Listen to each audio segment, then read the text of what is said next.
No bright light, no water, and no feeding after midnight. 3 simple commands that require nothing more than observance, nothing more than dedication, nothing more than a steadfast commitment to stopping the onslaught of mogwais running roughshod. Sounds simple, and yet, if I told you no social media, no alcohol, no pasta before bed, could you do it? Fuck no. 1984's cult Christmas classic Gremlins lifts a mirror to our human condition and lays bare how weak we are. It lays bare how cunning we are, and it lays bare how hedonistic we are. You see, at our core, we're little more than slightly evolved apes, doing our damnedest to not just shit ourselves, all the while distracting our minds with food, porn, and little likes on our little profiles. But strip away the noise, strip away the phones and the rat race, and Gremlin shows us how under the right conditions, we'd evolve into primal creatures driven by primal urges. Gremlin shows us how greed, delusions of grandeur, and a father's perverse fixation to give a one-of-a-kind present serve as a disturbing metaphor for our loss of innocence. And we plan to unpack it all today in our Ghoultide special. So, cover all your open containers, paint your windows black, and make sure your chimney's wide enough for a fat man in a suit, because today the Druids explore Gremlins. Storm Ruler, New Year's resolutions, go!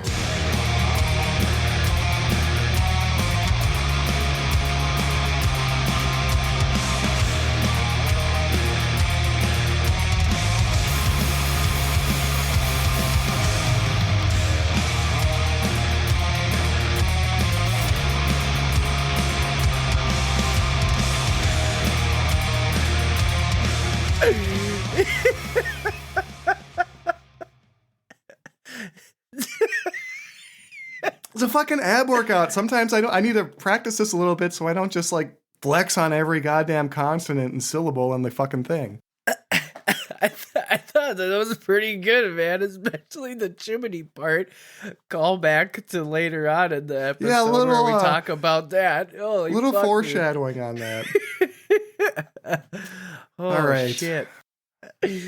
Oh, shit, baby. Take 2 through the wonders of Frannie and his Hollywood talents, which is a callback to your past exploits on certain corners and certain neighborhoods. But you're a man that's dynamic.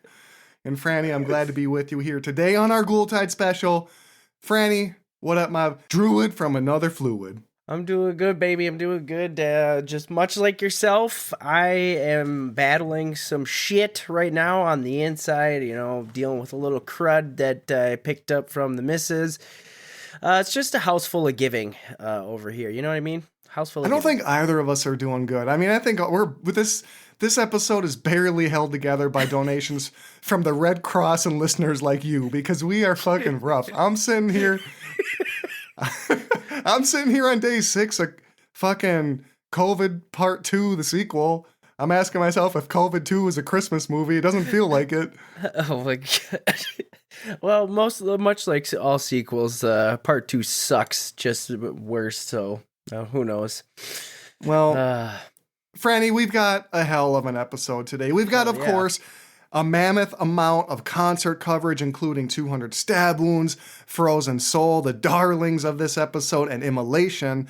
On top of that, we've got our annual 2023 Riffie Awards, which I know all of you dedicated listeners have been looking forward to, marking your little calendars for in gleeful anticipation with your greasy little hands and your bright-eyed fucking eyes staring at us. And of course, Frannie, a deep dive into the Gremlins' dark satire of the human condition. A mammoth episode, really. A nice episode to wrap up 2023. Absolutely, man. Yeah, and it is jam-packed. We have a lot of shit to talk about today, so I think we should just hop right on into it and not waste any time on any other pleasantries. Don't rush me after this many episodes, sir. I'm the one who rushes you. All right, so let's get this right. I'm sorry, man. It's the sickness. It's really fucking with me, dude. Yeah, no doubt. I mean, honestly, this has been a hard episode to be ready for, just because we had such plagues, pox, and pestilence just weighing us down. I've got fucking carpal tunnel over here. Jesus Christ, this is what a 40-year-old man I am. I'm typing so much that my body hurts. These are the sorts of ways my ancestors would judge me. That's fucking wild. You got the Rona round 2. You're fucking Got the Rona. You get into carpal tunnel. You're double dipping on the ailments over there, man. I need you to fucking calm down. Why is it so much more fun to tell people that you got corona than COVID? Like, I don't want to be like, I got COVID-19. I want to be, bitch, I got corona and it's rough. I got that 2000 shit. I don't got no fucking, I got that 2020 shit. No COVID variants in me. It's just straight up cult classic over here. But, you know, when you're this fucking sick, I'm sure you understand, you can sit down and just binge watch television and... television? You can binge watch streaming shit, content from the creators of your choice. How about that? Fucking boomer. I know, Jesus. I'm like, sit down and at 5 o'clock, turn on your favorite program. Make sure to catch Murder, She Wrote on at 4:30 right after dinner. When you're sick, it's a great time to sit down and watch Matlock. Fucking Matlock. Well, fuck. Jeez. What I have been watching is Alone. Have you dabbled in Alone? Are you aware of Alone? I am aware of it, but I have honestly never seen that show ever before in my life. I am aware of it and I've heard of it, but that is about it. Alone is like Survivor on crack. It's like you're trying to make it in the wilderness, but you've got none of the advantages of a full TV production, making shit look real.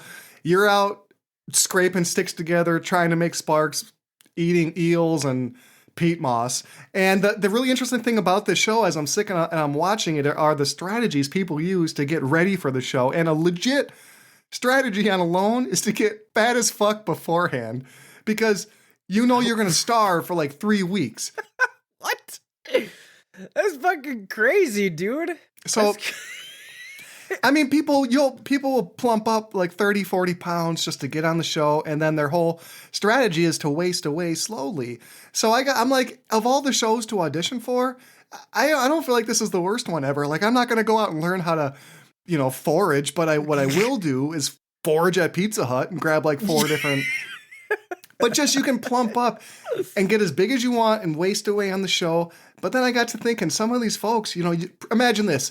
You prepare for Alone by getting really fat, but you get out there on your first day and you're instantly like, this is not for me. I can't do this. And now you got to go home fat as fuck and a failure on the same day. Oh, man. The fucking hit to your confidence after that. Coming back, think you're gonna fucking kick ass, but you just come back with an extra 40 pounds around your waist and shame. But tapping out before you even have a chance to like have your starvation mechanism kick in, it's a disappointment. Like, I wasn't expecting to win $1 million, but I didn't lose. I gained weight out here in Siberia. Oh my God. Come back from Alone and people, he looks bad. Yeah, he looks bad. He looks so bad. Is there a fucking like naked version of this show too? I swear to God there is, now that I'm thinking about it. That's Naked and Afraid. There must be, what is this like?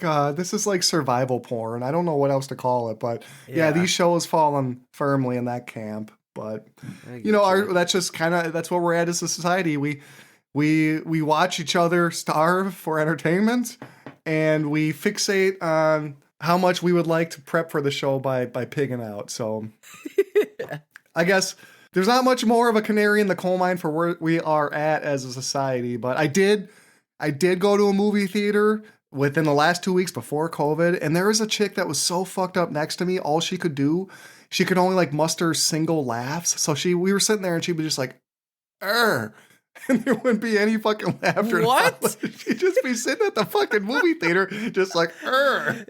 That's all she could muster the whole fucking time. And I left the movie. She's there with her boyfriend, and he's like, I'm like, how is this guy getting through the date with his Xanax-style girl next to him, making these monosyllabic grunts? And I get out into the hallway after the movie, and she's like ugly crying and collapsing in his arms. And this was that Nicolas Cage comedy. Like, this was not a sad movie. What the fuck?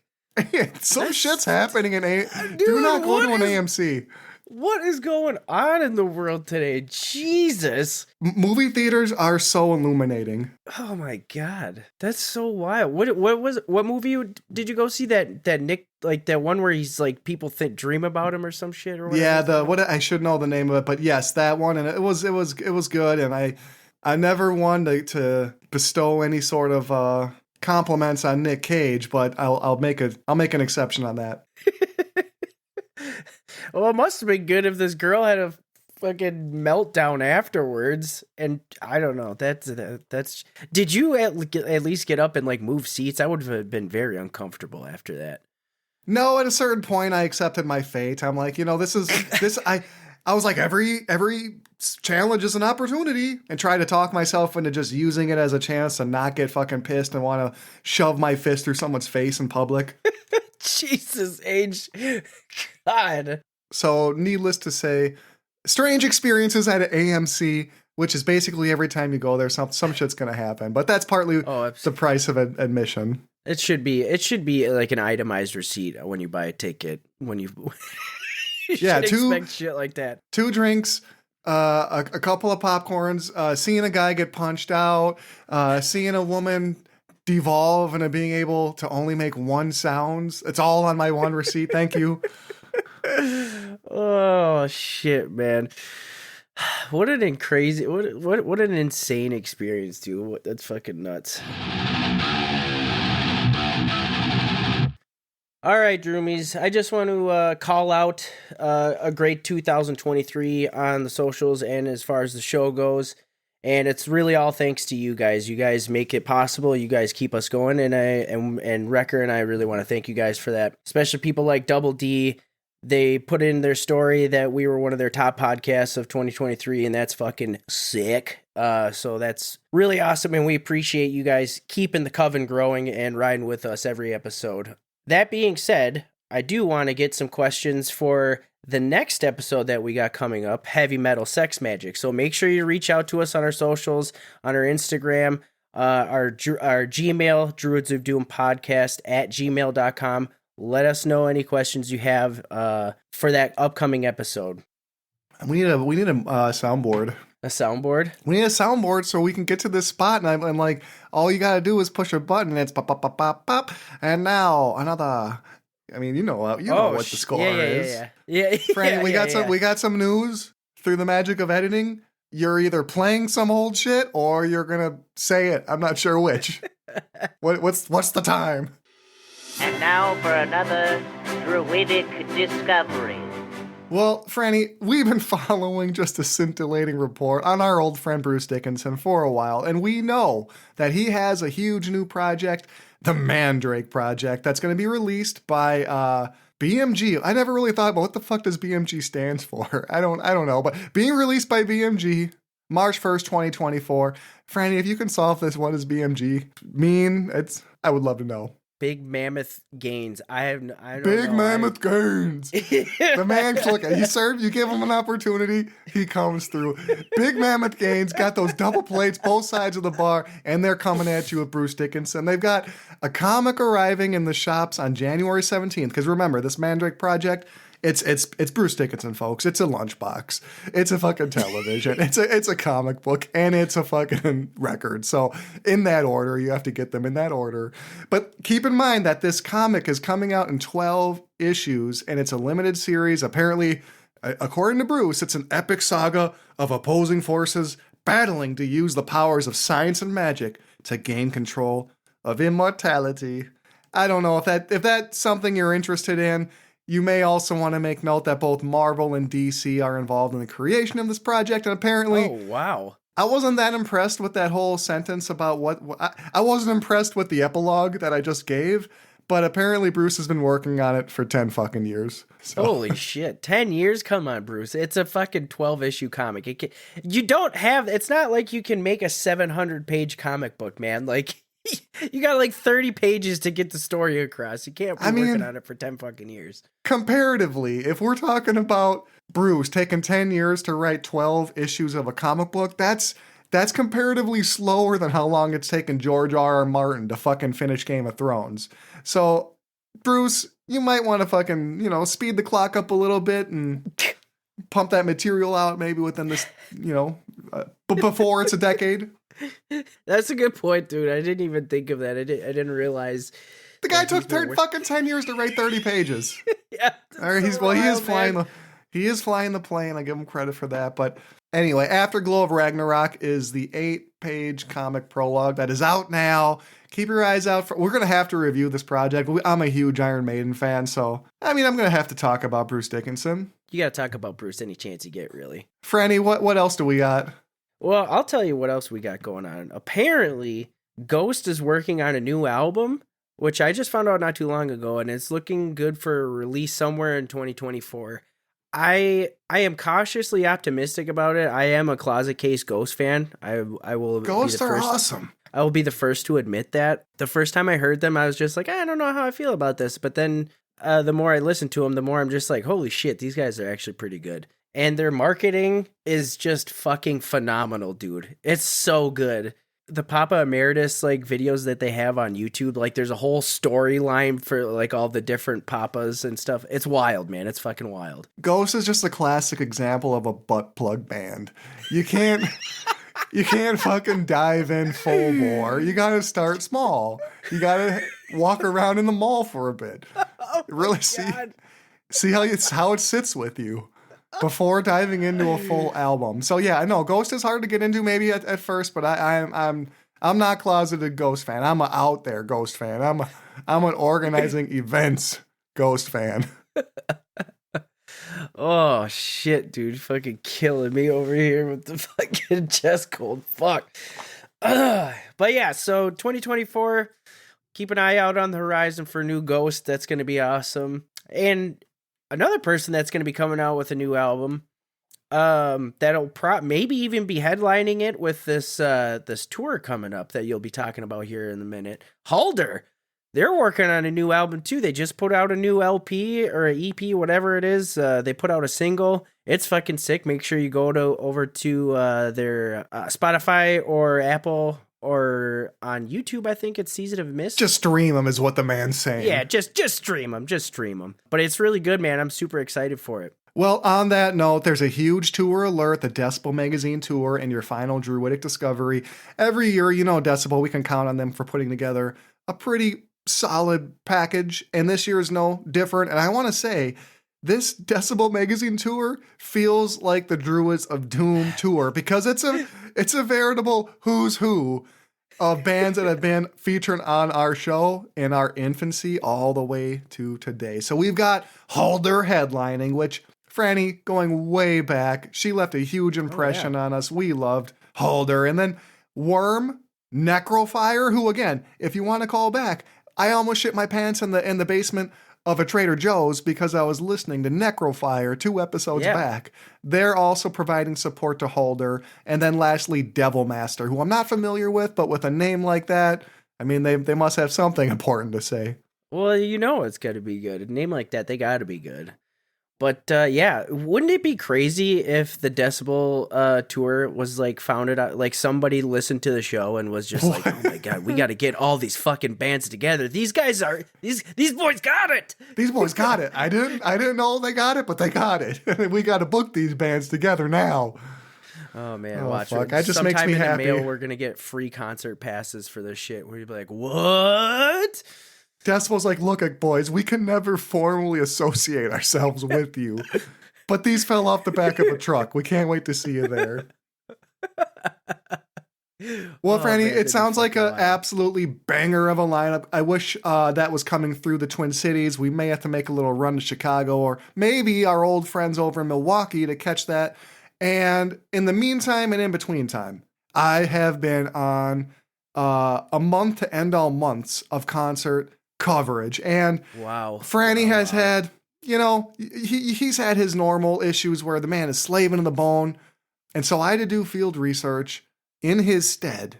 Luckily, a potato farmer came clutch in a lot of these shows. True Sagan Elite came through in a lot of these shows.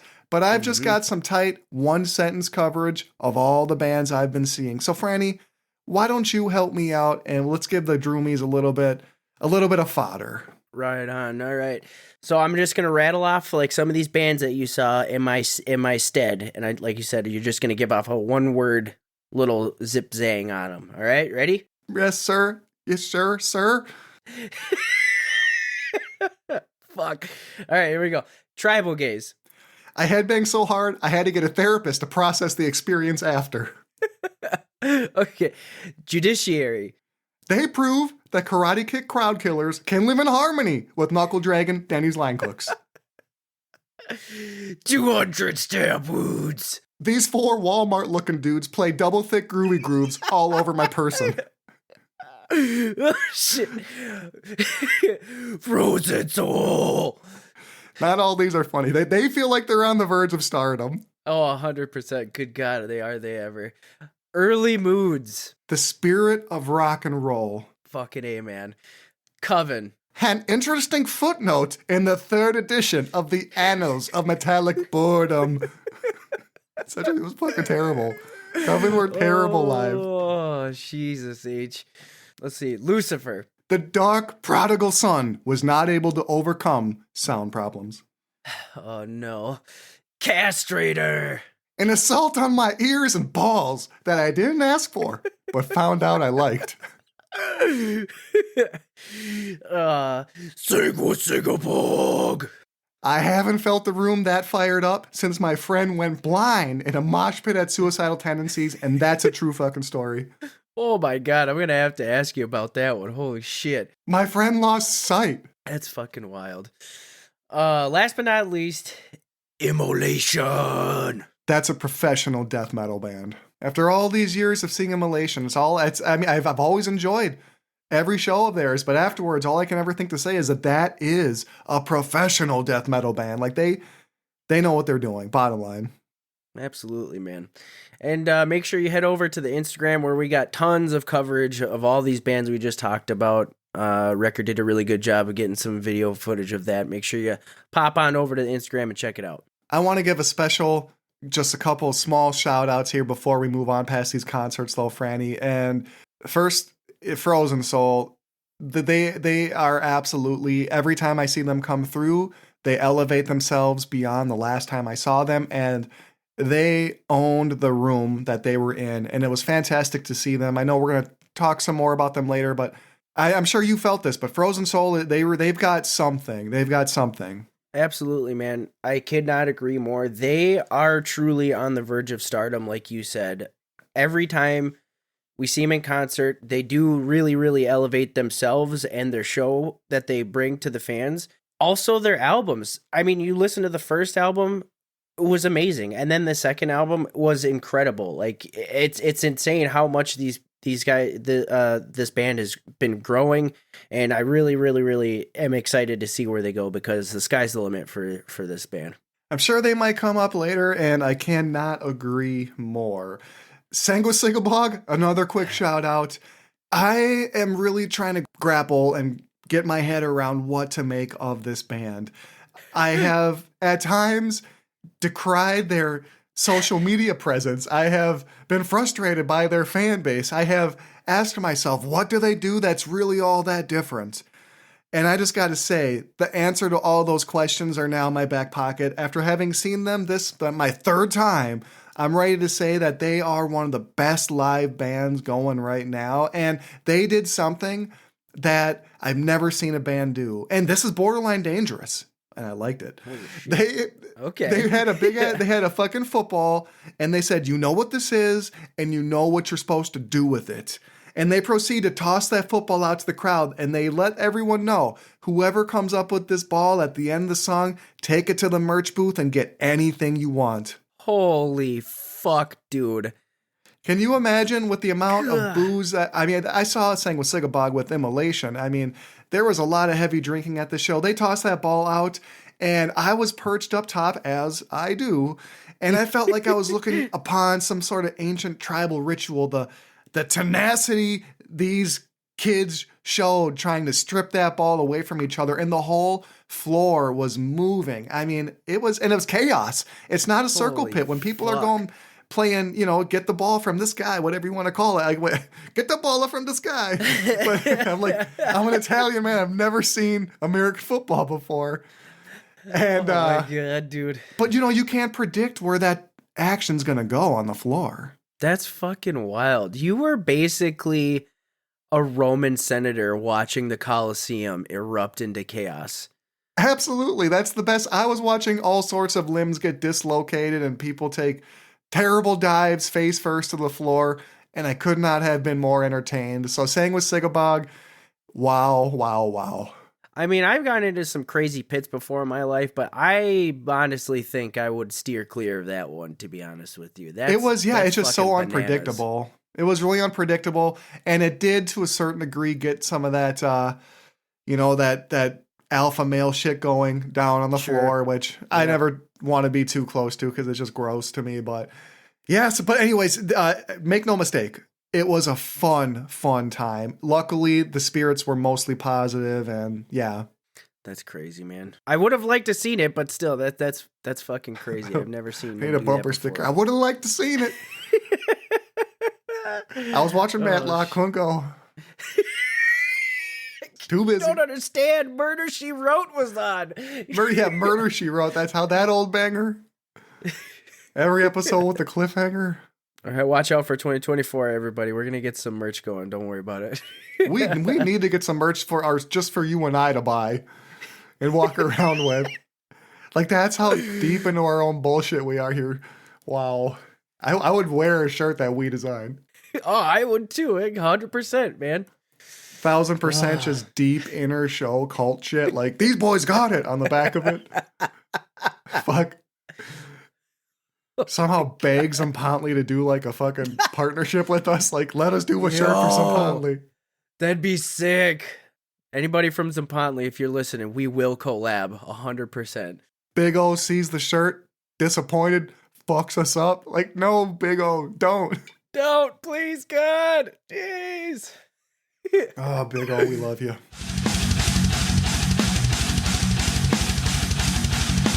All right, Franny, it's time to get down to brass fucking tacks. It's time to cover these containers up, paint the windows black, and try not to have a DiGiorno at 1:02 in the morning, because we're here to talk about Gremlins, baby. Gremlins, that rare Christmas film that accurately portrays the devious nature of humanity. So this is a degenerate fucking film. It's got rampant consumerism. You got scientific experimentation, those poor little fucking mugwais. You got fear of the other. You got raw violence. All comes together to give a portrait not of family values, but rather of family and societal dysfunction. So just to open, Franny, that sounds like a genre we know. That sounds like heavy metal when we talk about consumerism, when we talk about fear of the other or violence. This Gremlins sounds like heavy metal, and it satirizes the human condition in the most authentic way. So bottom line, Franny, Gremlins is a metal as fuck movie, and we're gonna unpack it holiday style. Fucking A right, man. I could not agree with what you said even more.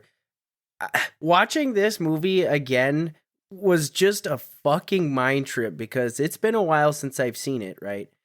And just seeing all of the stuff that goes on in this movie is fucking bananas, man. Well, I mean, we'll get into it, but yeah, what a fucking mind trip, dude. It's actually shocking at times with some of the excess that you see in this film to read these accounts of how the studio had to rein the directors in and maybe pulled them back in several key places, because bottom line, this movie is fucking unhinged, Franny. I can't agree more. Rewatching this after blowing the dust on a time capsule and seeing it for the first time, and I want to say for me, 25-ish years, I was gagged a lot on this movie. It is wild, and we open straight out of the gate with fucking Rand Peltzer, an inventor, the father of our protagonist, Billy. He's the patriarch of the family, but Rand Peltzer, he's out shopping for a one-of-a-kind gift. And what does he happen to find? It's a goddamn Mogwai. Gets the Mogwai in the fucking little junk shop that he had to go down a dark alley to get, which is, for me, a red flag already. I don't even know if he went out there dedicated to buy a Christmas gift. I think he was looking to try to find a hand job and just happened to stumble down the wrong alley. He was looking for all sorts of, I think this guy's a deviant, and we're going to talk more about it. But yeah, he stumbles down, and I've got to disagree. I got to push back a little bit. That was not a junk store, my friend. That was full of all sorts of sacred relics, rare treasures, and mysteries that his small mind were not ready to handle. So, Rand, he is, this movie is metal as fuck. One of the reasons is consumerism. And Rand, he's going through this store. This old man has taken a lifetime to curate and fill with these wonders. And here comes this bumbling fucking inventor, comes down the stairs and he sees a Mogwai, and he conspires with a devious little grandson of that poor old man to steal the fucking Mogwai. So right out of the gate, Franny, we're getting a picture of a father who doesn't value other people's culture, doesn't value other people's things, and probably bought a Christmas present while hunting for a handjob. Oh, it's true, man. It's true. He probably was trying to get a handy from somebody in the back alley there. But yeah, he ends up stealing this Mogwai from this poor shop owner, with his grandson even. Like, what the hell is that? That's messed up, man. It just overall, it tells you right away a lot about the moral compass of this man. That said, I kind of understand coveting a Mogwai. If I walked into a shop and even though I'm gonna bash this dude for his horrible ethics, if I saw a Mogwai, I might for a moment think about shoplifting his ass out of there. Oh yeah, 100%, man. You know what's crazy about all this? Like, he tries to pawn off his crazy ass inventions before stealing this shit too. Like, I don't know. I just thought that was messed up. Like, yeah, I'm gonna give you this shitty invention, and then I'm gonna steal from you. Right. Let me try to sell you this smokeless ashtray, but if you don't buy it, even if you do, I'm gonna rob you blind of your most precious fucking artifact. I'm jacking this shit. So I don't know. Maybe I'm being a little bit harsh on old Rand, but it just seems like he's got this fixation on getting his son something one of a kind. I just sense that he's a man, Rand Peltzer, who needs a home run to restore a relationship with his son. I think he needs a Mogwai to bail his ass out of a lot of bad family therapy sessions, a lot of missed fucking recitals, a lot of playing catch with his son. He knows he's got a receipt due, and the Mogwai is his ticket to try to get out. His get out of jail free card. He wants to make poor little Gizmo his scapegoat. That son of a bitch. Well, he's always missing stuff. He's always out on conventions or whatever, or, on the road trying to pawn his shitty inventions off. Look at that juicing machine. I mean, Jesus. Need I say more? Speaking of juicing machines, let's take a moment here to talk about Lynn Peltzer. Let's take a moment to talk about Lynn Peltzer being a battered wife, a wife with Stockholm Syndrome. When I watched this film, I could not help but see a woman who has, through years of being set aside and having to deal with unrealistic expectations, is now identifying with her accuser. Now she's starting to identify with this horrible man, Rand, and she's walking around the house singing maniacally with a toothy, glass-eyed smile and nothing behind the face. And she's just dead inside. She seems defeated. So I can't help but think that she's someone in trouble. I can't agree more, man. You get forced to use all these shitty inventions, and then you get tricked into thinking that your life is actually great. I mean, even Billy the kid notices something's up. He's just like, "What's wrong, Mom?" And she's like cutting the onions with a butter knife. And like, some shit is fucked up when you're cutting onions with a butter knife. You know what? Because you're so fucked in your own head, you can't even be bothered to like actually see what's going on.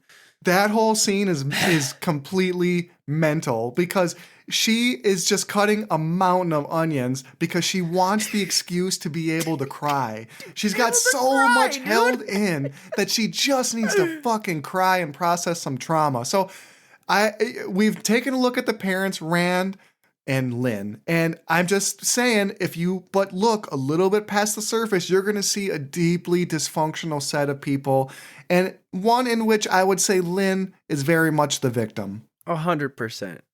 I mean, you can't not see that if you look at it like closely. She's desperately crying for help in this movie, both figuratively and later on in the movie, literally. So this is another black metal depressive album so far. Much like a lot of the films we talk about on this show, this is so far, when we think about Rand and Lynn, this is depressive black metal. You fast forward a little bit in the film now, and Billy Peltzer, our protagonist, our shining knight on his steed, gets his one-of-a-kind gift, Mogwai, who happens to be named Gizmo. And his dad, Rand, piece of shit that he is, he at least can remember 3 critical rules regarding how to interact with Mogwais. Franny, no bright light, no water, and no feeding after midnight. Conveniently, he forgets to say these rules until after the wife takes a picture with a flash and just like almost kills Gizmo. And then he's just like, oh, wait, yeah, that's right. There's rules with this little fucker. I mean, come on, man. I mean, the thing is, they just didn't treat the Mogwais with respect. Bottom line, they weren't ready for it. They could not handle sea monkeys, let alone a fucking... I don't even know what Gizmo is. And by the way, shouldn't people be like way more surprised at seeing like this entirely new branch of evolution? Like, what the fuck is Mogwais? Are they primates? Are they marsupials? I don't know, but if I saw one of these, I'd be like, yoink, we're going. Yeah. This is fucking nuts, man. Like, a whole evolutionary breakthrough, like you said, a completely new species, and these guys are just like, oh, daddy, can I have one? Like, what the fuck is going on here, you assholes? I would definitely bring Gizmo to Maury. Do some sort of paternity show. A very special paternity show. Look at the eyes, Maury. Look at the eyes. So I just imagine it. You are not the father. Well, things start relatively well for Billy and Gizmo. Yeah. I mean, they're chilling, they're playing Yahtzee or some shit. They're playing, what are they? You got a whole wall of board games behind you. I got like 50 at my house, and I'm like, they play Yahtzee. Like, what the hell? They're laying down some sick beats with Billy's synthesizer while Gizmo was laying down the vocals, you know what I mean? They're watching Family Feud and, you know, having a fun little slumber party. Isn't that the most fun in the world, to sit around and just sing songs with Gizmo? I literally would punch anybody in the throat for like 30 seconds of that kind of magic right there. Get Gizmo on like some drums and get him on some Phil Collins shit and you some Genesis shit and you just go at it. Just fucking all night singing songs. God, I mean, so what a life. Gizmo is very much living in Billy's room is my impression. Oh, 100%, yeah. He's not living in that little crate that he was transported in. I feel like he's couching it in Billy's room for sure. Gizmo's way too intelligent and sentient for Billy to be jerking off in his bedroom at this point. Like, you can never do that again. If Gizmo's in your room when you jerk off in front of him, I'm calling child welfare because that's abuse. Oh yeah, 100. Poor Giz. Oh, that little creature. Hard enough when it's a dog. I mean, you got fucking Gizmo staring at you. Like, can't we sing a song instead? Like, get the fuck out. Get out of my room, Gizmo. Imagine an alternate show where they did respect the rules, but this relationship with Billy and Gizmo just goes south. They hate living together. They can't stand each other. But there's nowhere else for Gizmo to go. Yeah, Gizmo, he's an unskilled laborer in a culture he doesn't understand. He's got no options. Oh my God. Maybe Gizmo and the mom set out together, start a new life. Oh, that's the movie we should have got. That's the sequel that we need. That's the sequel that we needed. Thelma and Louise, and then oh my God, Gizmo and Lynn. They're staying at Motel 6. It's got a nice ring to it. Imagine the montage. That would be a sick ass montage, actually. Oh hell yeah, dude! He's packing like his own little suitcase. Just a tiny ass little like thimble size. Tiny suitcase. ass little cute ass suitcase. Fucking little piece of lambus bread in there. Like, oh man, Gizmo. Well, so despite being careful, oh my God, and despite there only being 3 rules, we have to remember that this film, Gremlins, is a lesson into of itself about humans' lack of responsibility. So of course they're gonna fuck up on one of the rules. So rather quickly, Gizmo accidentally gets spilled on, and it leads to the creation of a goddamn Corey Feldman. This is all Corey Feldman's little baby fault. Corey. Yeah, I know. Like, what a weirdo you were gonna grow up into. I'm so sad about any of the bad stuff that happened, but my God, he just. If you haven't seen Corey Feldman's appearances on the Daily Show ever with his band, you have to do it. Never has there been such a combination of sheer confidence meeting a total lack of creativity.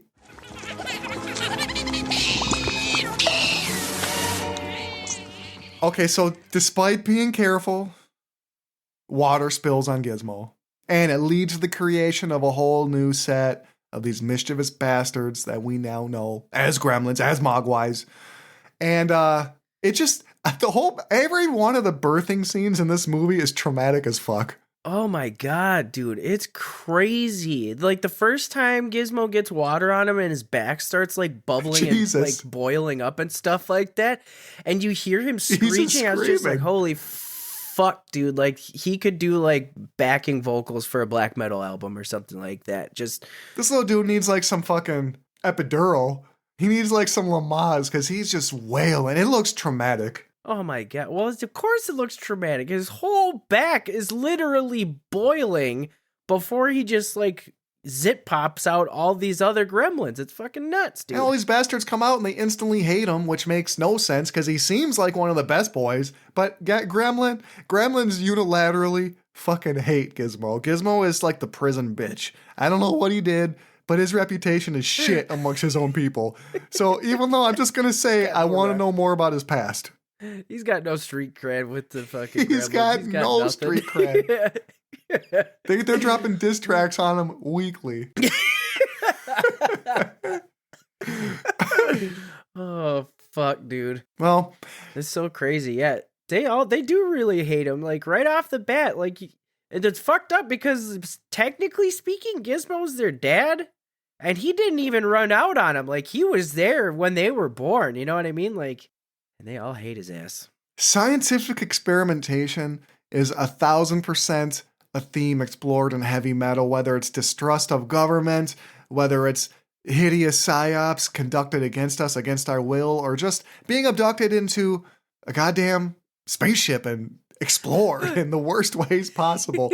Scientific experimentation is a real theme in heavy metal.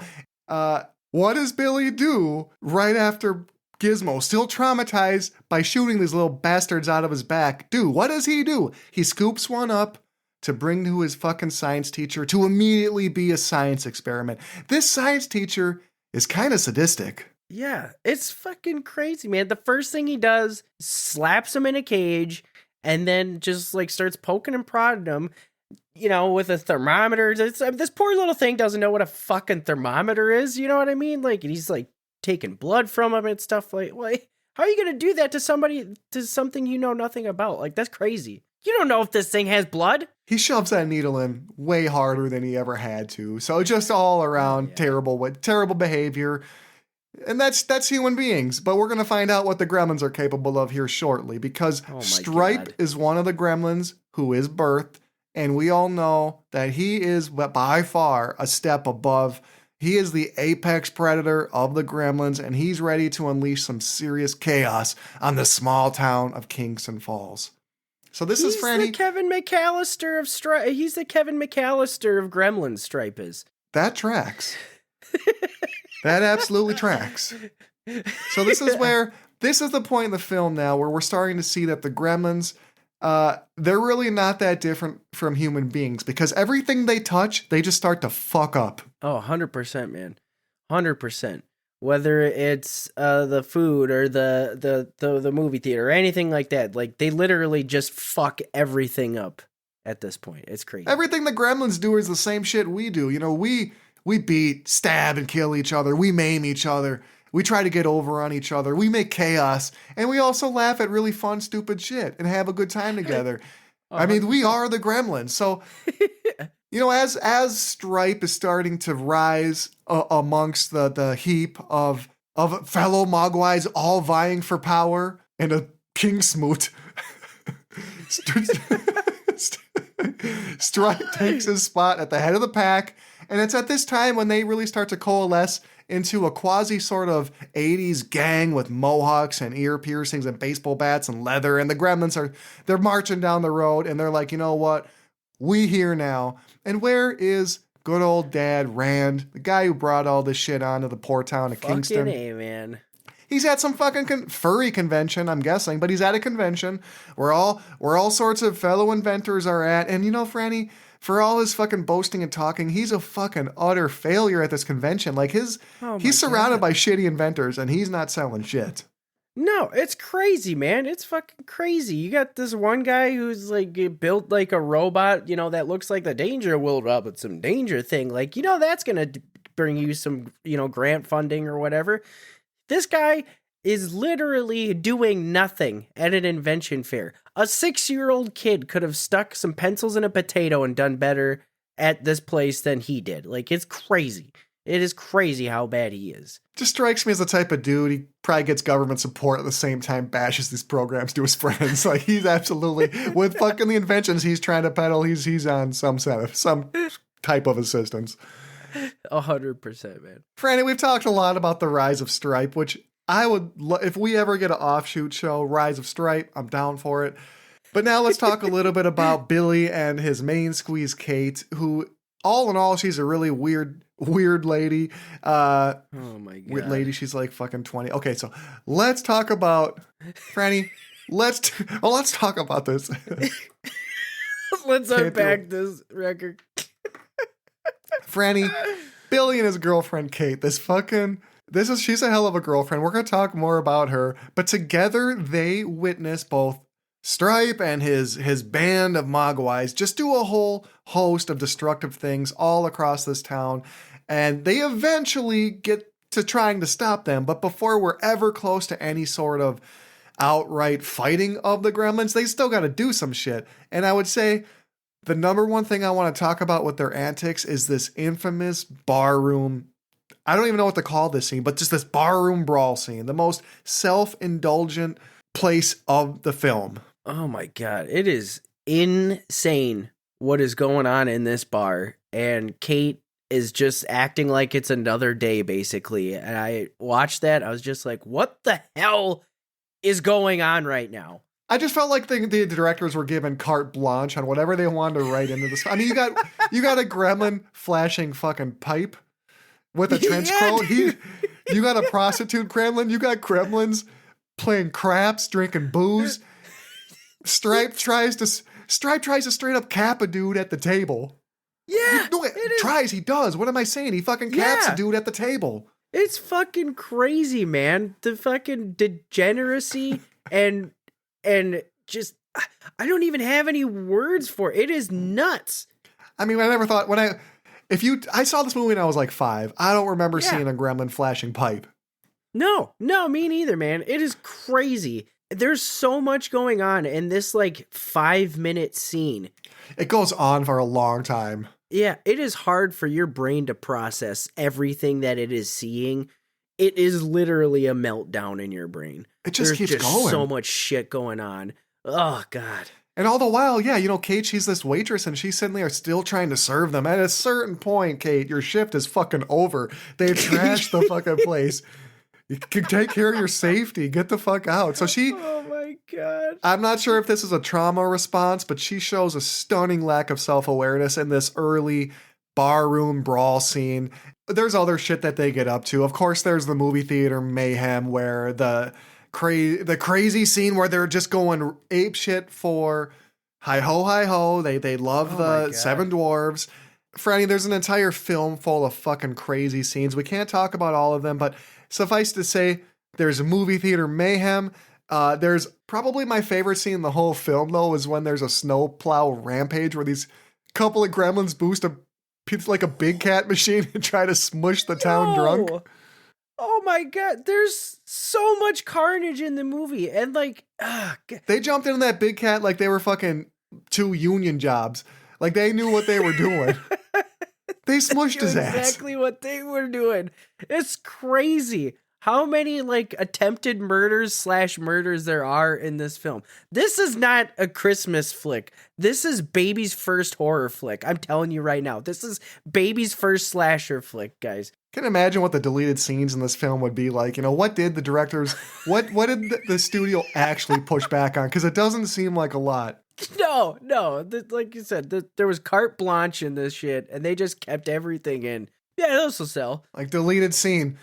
If some old guy goes in a VHS arcade, sticks his dick through a glory hole, couple gets worked over by a couple gremlins. Like, all right, that's too much, guys. That's over the line. That's it. Put that on director's cut.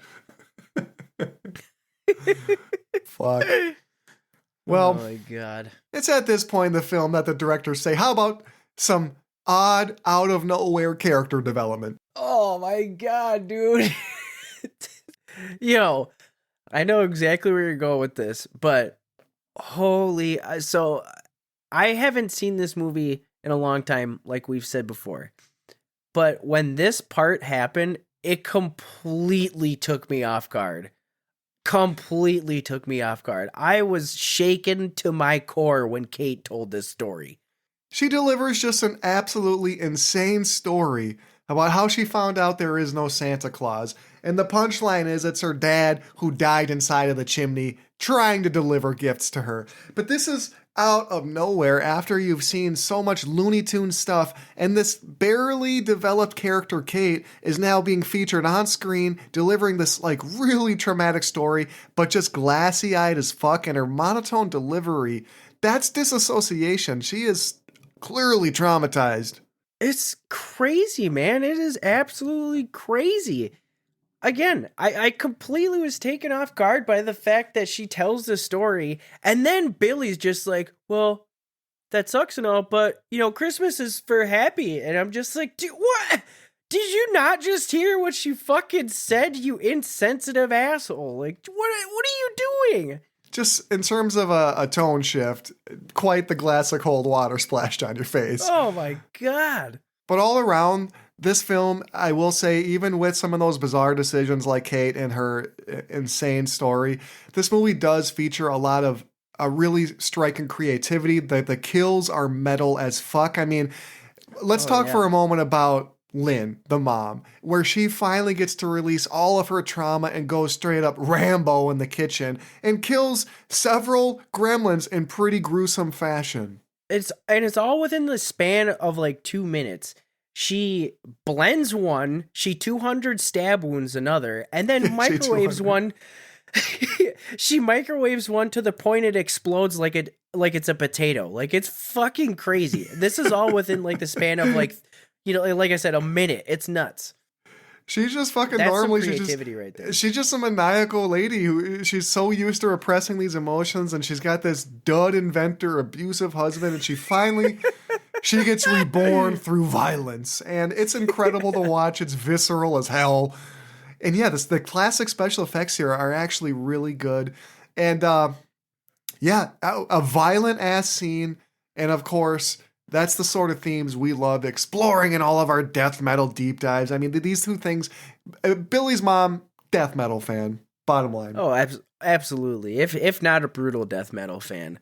I mean, besides like some of the gruesome shit that Lynn does, like, those swords on the wall that keep falling off, like every time somebody walks in, they finally get used to it. They cut a head off a gremlin and then they sacrifice it in the fire too. Like the killing of these things is just top-notch creative. It's nuts, man. Eventually, enough's enough, and Billy and Gizmo get inspired by what they see Lynn do, and they decide it's time to fuck these gremlins up. Let's go out there and bright light a motherfucker. Yeah. This is sort of a silly thing that it took them this long to come to this revelation, but Gizmo goes full thrash metal. He decides, I'm sick of being a punching bag, a pin cushion. It's time to go get mine. And in a final showdown at a department store, and what a weird setting, by the way. I just feel like Stripe, in terms of a villain, he should have been like at like a factory with like steam shooting out all over the place, or on top of like a cargo ship set to explode. But they put his ass in a department store. Yeah, it's so weird. Like, Don't disrespect Stripe. I'm with you, man. I'm with you. They definitely could have done like a boiler room, like a la Freddy Krueger or something like that. Like, but no, a department store. I would love to see Stripe in a Freddy Krueger setting. Hell yeah. Oh, man, that'd be awesome. That'd be so sick. Get over here, bitch. He's got like a really deep voice. All the smoking.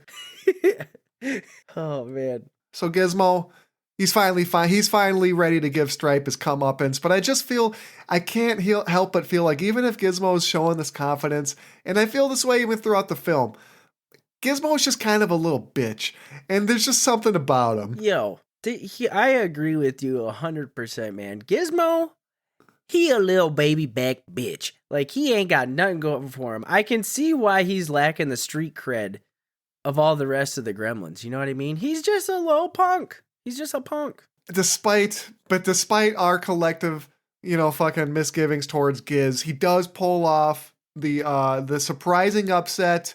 They pull the chain, which unleashes a huge bevy of sunshine all over Stripe. No bright lights.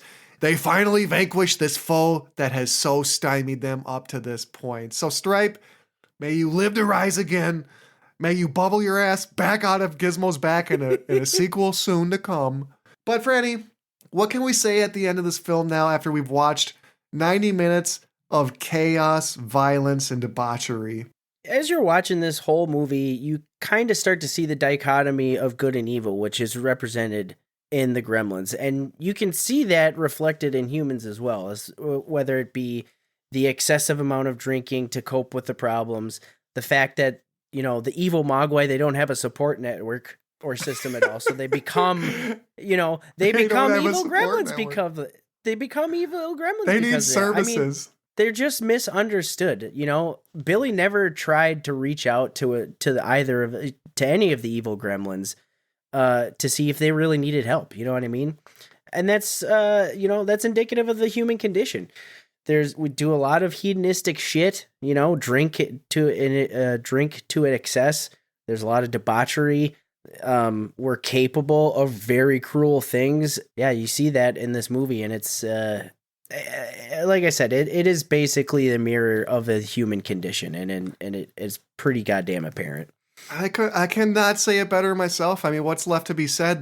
The creativity that they show and their evil and their malice is something that I'm in awe of, as I am with humans. But the depths of depravity that both the Gremlins and humans can hit, there's something there. And I think the film closes with some of the best words I could think to say about this, but the old man picks Gizmo up with a stern reminder for us. He says, "You do with Mogwai what your society has done with all of nature's gifts. You don't understand, and you're not fucking ready." Franny, to put a bow on this, just as the Gremlins were not ready for Kingston Falls, just as the people weren't ready to take care of them, maybe we weren't ready for nuclear fission or the automobile or social media or fucking AI. Given the opportunity, a lot of us would willingly descend into anarchy and chaos if it meant the opportunity to explore our base desires and primal misgivings. Movies like The Gremlins, and I would say Lord of the Flies, I would say The Purge, they touch on this dark truth, Franny. This truth that metal has known for years, that we're all fucking animals, that we are not intelligently designed. And in fact, there's a few among us who never even have hope for enlightenment, let alone pedestrian levels of ascension. So, the Druids among us are few, Franny. All right, we're not a legion. We're few, and we are a priestly class preserving us esoteric truths amid dick and fart jokes on a monthly basis. Sounds a bit like a Gremlin, but what a film, Franny. Oh yeah, thank you. Thank you. Oh man, there's a lot to unpack with that movie.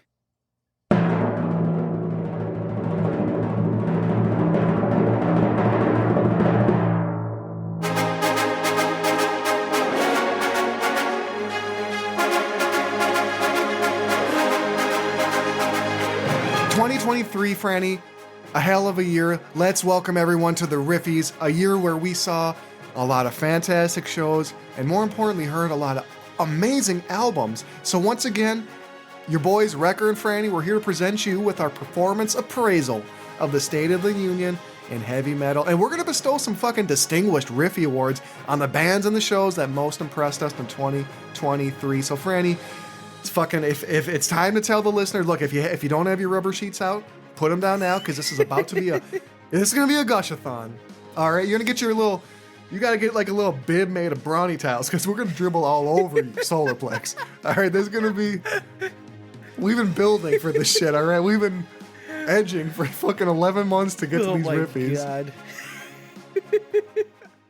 I guess I'll just open with the Rocco. I got yeah, dude, you gotta open it because I'm dying over here. This first award, I'm like, Jesus, when I wrote this, what am I doing? But the Rocco Sifretti, I didn't see that coming award, goes to Nox Novacula, who gave an absolutely tight performance, a new goth band that absolutely entranced me when I saw them live. So I didn't see that coming. Nox Novacula, our 2023 recipients. Hell yeah, man. All right, I got one coming up here. What do we got? We got the 2023 Check Your Rearview Mirror Award, and this one is going to go out to a band called Blood Gutter for their album Death Mountain. I picked these guys, Check Your Rearview Mirror, because these guys, they're going to be up-and-comers. I feel like there's Nice. something about them. Keep an eye out on them. Keep them in your rearview mirror, because they'll be sneaking up on your ass real quick. Objects in the mirror are closer than they appear, and you gotta Goddamn fucking right. keep your eyes in that rear view mirror, man. I love it. And what a great award. Every single year, the Riffie's gotta call out at least one band that just goes fucking harder, one band that beats your body up. So I want to say the award for the best spinal evaporator goes to Enforced for their excellent album War Remains.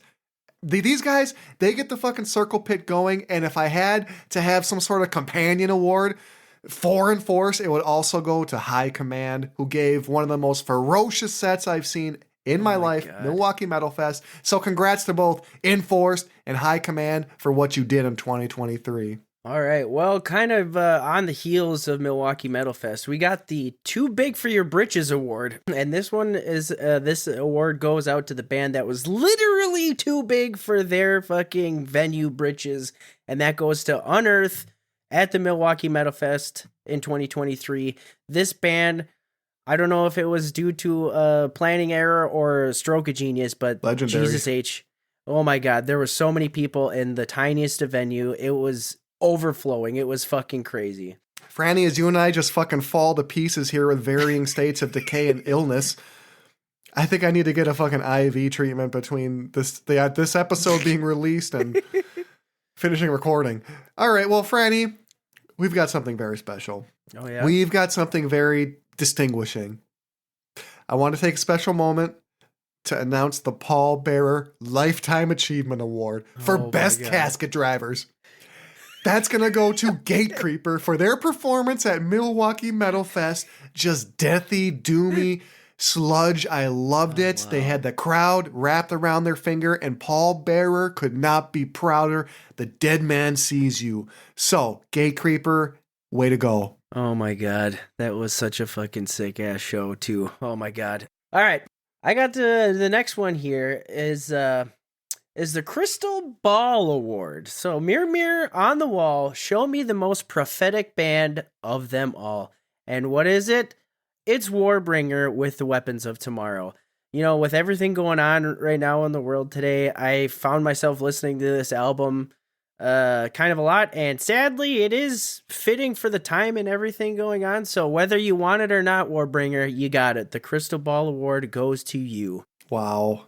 Warbringer's a fantastic band. Sometimes I spend not enough time with them, but every time I come back, I'm like, wow, they just really have a different gear in their box. They got shit going on, man. Those boys got it. A little bit more of a serious note, the Ronnie James Dio Keeper of the Faith Award. I got to give this to Night Demon for their excellent Outsider album. Outsider by Night Demon, denim and leather, metal goodness. I love those boys. Oh my God, that album is so good, and I was so happy that we got to see them this year. Oh, They're so fun. That was a great show. It was really fun. All right, the next award we have is the Sword of Shredemption, and this is gonna go out to the guitarists that laid down some of the fucking tastiest and catchiest riffs and solos of the year, and I'm talking about the one, the only Donnie T of Nuclear Power Trio for his work on Wet Ass Plutonium. I mean, good God. The riffs, the solos, it was all incredible, all catchy, and I mean, there's nobody that deserves this award more than him.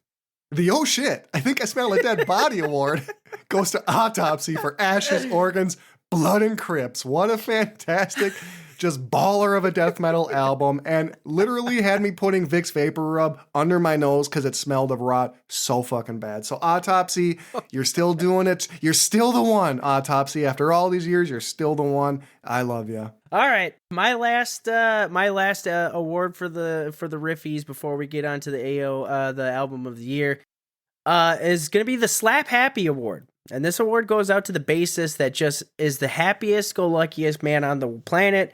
from things that I've seen, other reviews and interviews, plus seeing him on stage. And I'm talking about Nick Shingelis of Havoc. I got a video of him right before I stage dived, and this guy was just happy as fuck to be right up in the camera. Goes out to you, Nick. Congratulations for being for getting the Slap Happy Award of 2023. There's just a part of me that doesn't want to encourage giving awards out to bassists. You didn't do enough, sir. I don't want to fucking support this. I support it because I'm walking out of the Riffies. No, he was wonderful. Yeah, he was a good sport. I guess speaking of happy, and my final award before we go into the album of the year, but my award for instant serotonin goes to the band that takes me higher than any band can possibly go. None other than High Spirits for their excellent Safe on the Other Side return 2023's, but this was bordering on album of the year for me. Safe on the Other Side by High Spirits was an instant shot in the arm of heavy metal the second it came out. The moment I heard the guitar tone, it gave me a smile. And there's just something about Chris Black that when he sings and he writes these songs, he feels like a friend in your speaker, just calling you and telling you all about his life. So I just want to call out High Spirits for getting the award for instant serotonin. I thank you boys for everything you're doing for heavy metal, and we love you. Oh man, I could not agree any more than that. That album was so good. It was definitely a contender for album of the year for me as well. And yeah, just a complete heavy metal dosage that was needed when it came out more than anything else. Oh man, it was such a good album. If you haven't checked it out, definitely go do so because you'll be doing yourself a big favor. Well, Franny, we've teased it. We've talked about it, but album of the year. And before we announce who that's going to, I want to first mention a runner-up, if I may. Absolutely. Real quickly, but Haken, Fauna, check that fucking album out. Haken can do no wrong. They are the purveyors of progressive metal that you need to be listening to. And with that being said, Franny, I'm going to step aside. What is the Druids of Doom album of the year for 2023? All right, ladies and gentlemen, it is that time. Give me a drum roll. No fucking, you got one already. You're not getting a second drum roll. I'm getting all the drum rolls, God damn it. No, the Druids of the Doom album of the year 2023 goes... I like Druids of the Doom. What did I say? Yeah, I liked it. Oh, Druids of the Doom album of the year 2023 goes to our Frostbitten Fiends of Frozen Soul with their album Glacial Domination. Holy shit. Fantastic. Wow. Man. What all the superlatives. Album. All the adjectives. Really, truly. All the praise. Just a fun fucking record that I could not stop returning to. I will say that Glacial Domination doesn't necessarily do a whole lot new, but it doesn't have to. It's just wall-to-wall carnage and thick, heavy, memorable riffs and an aesthetic and production that sticks with you and makes you want to listen to it again. You just can't help but want to lift the home from its foundation when you listen to this album. This album truly is, the Frozen Soul's first album was already really, really well done, but this is a big step up in a really, really an amazing direction from these guys. I couldn't agree more with you. I like every time I listen to it, I do want to just like shake the foundations of the earth down.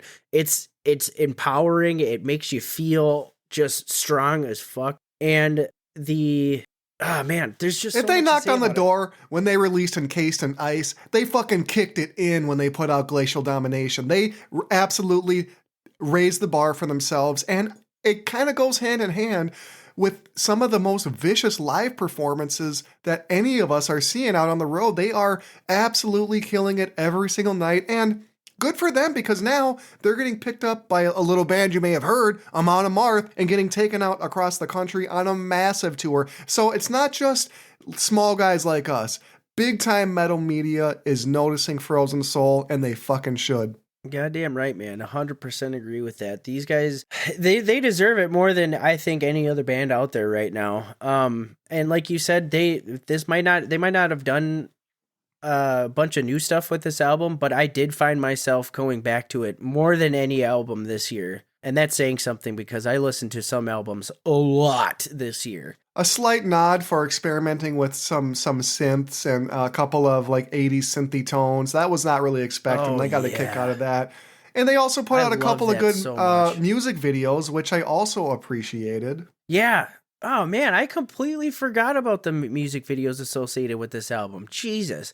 It's been a big year for them. They've had a big year, and I think as I kept on racking my brains, we had a little bit of our own side text going, and I didn't know what Franny was thinking, and he didn't know what I was thinking, but we both kind of just, looked at each other, and we say it at the same time, and we're like, Frauenzahl, glacial domination.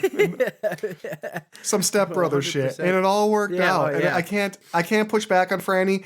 I think he's even hotter than I am on this album, and I love this album. So that's really saying something about his fandom. But Frozen Soul, bottom line, we can't say enough. Last year, Mortuous was a fantastic album of the year as well. But Frozen Soul, Glacial Domination. What else can be said? It's a fantastic record. And if you haven't listened to it yet, you're making a mistake. Mark your calendar, get it done before the new year. Absolutely. Definitely check it out because it's just a fantastic time. It's so goddamn good. That's all I can really say about it. Well, Franny, it's been a hell of a year. 2023 was another banner-ass year. The show has grown by leaps and bounds. I'm thankful for all you listeners sticking with us. This was a longer episode. We know your boys are long-winded. Franny, you got your work cut out for you in post-production, but I want to close you out by letting you know I appreciate you. Big love to all you listeners. Stick with us. This show is going to keep going to new places and exploring new things. And Franny, take us away. All right, Droomies, thank you so much for an incredible year, 2023. Make sure you stick around and stay with us in 2024. It's going to be another great year. Make sure you hop over onto the socials, Druids of Doom podcast on the Instagram. Make sure you email us questions or bands you want us to check out, druidsofdoompodcast@gmail.com. Let us know your thoughts. Make sure you like, subscribe, and share it with all of the other Droomies out there. Get the coven growing. And with that, make sure to stick around for the next episode of Druids of